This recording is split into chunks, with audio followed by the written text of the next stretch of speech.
in 1912, when the sisters came from LaGrange to Eureka, there was a young lady there called Ella Kelly, who was a teacher, and she came and asked to be admitted to the congregation.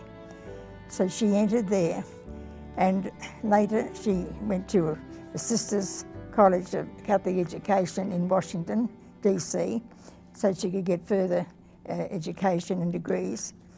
And after that, she was made the first supervisor of the Catholic schools in California. So in 1945, when it was decided to establish the congregation in Australia, Mother Patricia was asked by Mother Frances to accompany them, to go with the founding sisters. And so she went.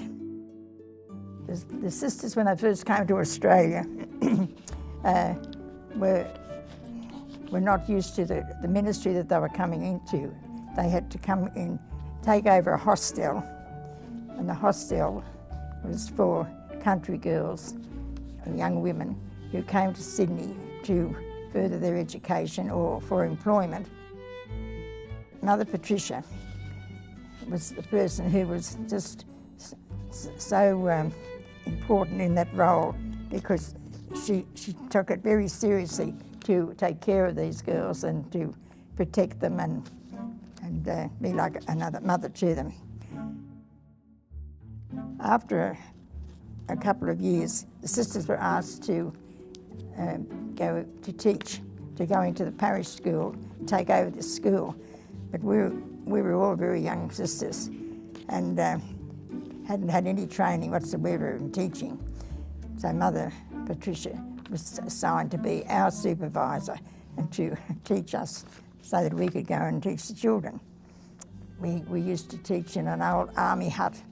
That was the school. So Mother Patricia then used her persuasion to tell the people we need to have a decent school for these children and for the sisters.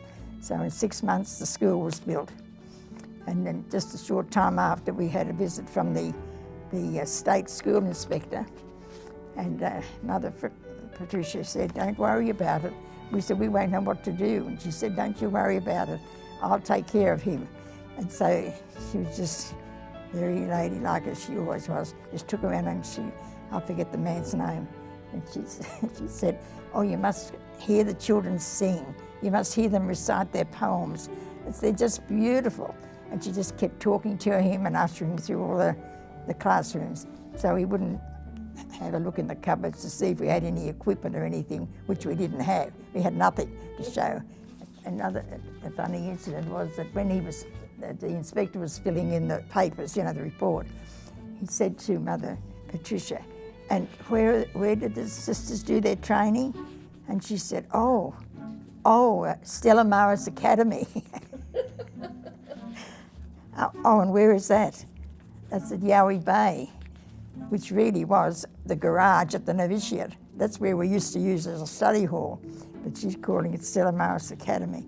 And the man said, "Oh, he hadn't heard of that, but anyway, thank God he didn't come to see it." She was a very compassionate person and accepting of everybody. We used to have a lot of homeless men used to come to the hostel and come asking for food. And she would go out and she'd call them Mister, very politely, and she'd go in and prepare food for them. Then she'd fill up their empty beer bottles with hot tea so that they would have something to carry away with them. And she was just so wonderful and everything. But she always encouraged us to do the best we could. She wasn't asking us to be perfect, but do the best you can. So that was something I remember about her.